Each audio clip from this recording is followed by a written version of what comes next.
ലോക്സഭാ തിരഞ്ഞെടുപ്പിന്റെ മുന്നൊരുക്കം ചർച്ച ചെയ്യാനായി CPM കേന്ദ്ര കമ്മിറ്റി യോഗം ഈ മാസം 28 മുതൽ 30 വരെ തിരുവനന്തപുരത്ത് ചേരും.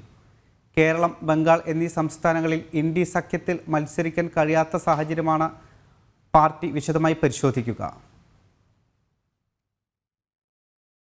വരുന്ന ലോക്സഭാ തെരഞ്ഞെടുപ്പിൽ നാണംകെട്ട തോൽവിയിൽ നിന്ന് എങ്ങനെ കരകയറാമെന്നുള്ള കൂടിയാലോചനയാണ് CPM കേന്ദ്ര സംസ്ഥാന നേതൃത്വങ്ങൾ തകൃതിയായി നടത്തുന്നത്. കഴിഞ്ഞ തവണ 3 MPമാർ മാത്രമുള്ള പാർട്ടിക്ക് ഇത് മറികടക്കാൻ ഇന്ത്യ സഖ്യം ഗുണം ചെയ്യാനും സാധ്യതയില്ല. കാരണം പാർട്ടിക്ക് സ്വാധീനമുള്ള കേരളത്തിൽ കോൺഗ്രസ് പ്രതിപക്ഷത്താണ് താനും. നേരത്തെ ഭരിച്ചിരുന്ന ബംഗാളിൽ ഇപ്പോൾ അധികാരത്തിലുള്ള തൃണമൂലുമായി CPM സംഘർഷത്തിലുമാണ്. അങ്ങനെ ഇന്ത്യ സഖ്യം അവിടെയും നടക്കില്ല.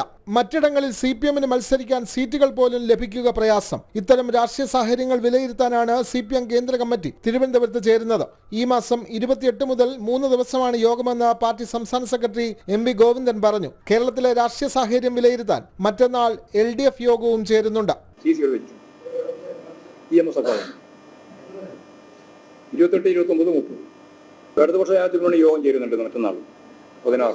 പാർട്ടി കേന്ദ്ര കമ്മിറ്റിക്ക് മുന്നോടിയായി പോളിറ്റ് ബ്യൂറോ യോഗവും ഉണ്ടാകും.